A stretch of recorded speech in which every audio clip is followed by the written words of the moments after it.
But in the beginning, this is what would happen. You had the Democratic candidate running for something, and the Republican candidate. Historically, Vermont had been a Republican state, moderate Republican, not right-wing, and then Democrats. And then we had a third party. And what would happen is debate after debate, television program after television program, the progressive third-party people would, in fact, get the best response from the audiences. And people would say, you know, you guys make a lot of sense. And then you go up to them and say, you're going to vote for us? And they say, oh, of course we're not going to vote for you. You can't win. You're going to vote for the Democrat. You're a much better candidate. Everything you're saying is true, but we can't waste our vote. Waste our vote was the expression. So if there's any term that drives me crazy, is this quote-unquote waste our vote. Before you cast a protest vote, because either Clinton or Trump will become president, think hard about it. Our vote.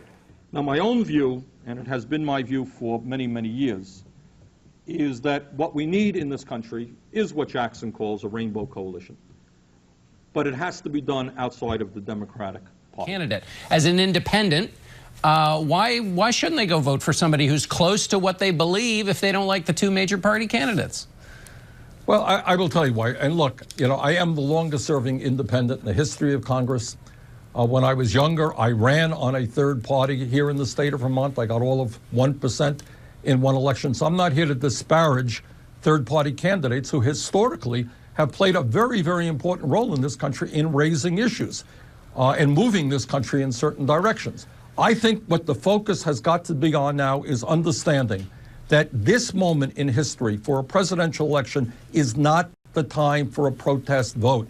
The argument against working within the Democratic Party is that for millions of Americans, both parties are looked upon with derision, with disrespect. Polls show that half the American people don't even know the difference between the Democratic and Republican Party. And I can tell you very honestly, this is just as a practical politician, which is what I am, when I campaigned in Vermont, and I don't think Vermont is terribly different in this respect than any other state in the Union. You know, we went all over the state and we shook probably 30, 40,000 hands. I don't think that more than a dozen times people came up to me and said, Bernie, I can't vote for you because I'm a really strong Democrat and I believe in the Democratic Party, or I'm a strong Republican and I believe in the Republican Party. They don't. I think what ends up happening is people don't see much of a choice. There's the option, you know, you got the Democrats, Republicans, sometimes this one's a little bit worse, sometimes this one's a little bit better. But I think that by standing up and telling the truth, that both parties are controlled by big money, which is clearly the case. I think what the problem is that a lot of your supporters aren't necessarily looking at Clinton versus Trump. They're looking at Clinton versus Gary Johnson, Clinton versus Jill Stein, maybe thinking about staying home. Do you agree with President Obama and the First Lady who said this week, a vote for anyone else but Hillary Clinton is a vote for Donald Trump? Well, this is what I think. I think is that the evidence is overwhelming that the next president of the United States is going to be Hillary Clinton or Donald Trump.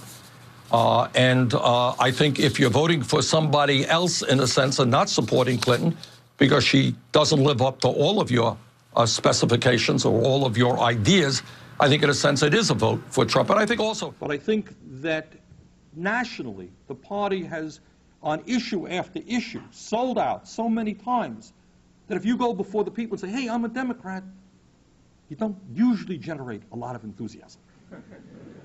Okay?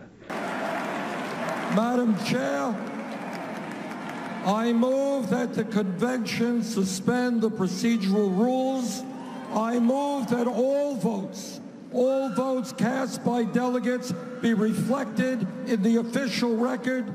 And I move that Hillary Clinton be selected as the nominee of the Democratic Party for President of the United States.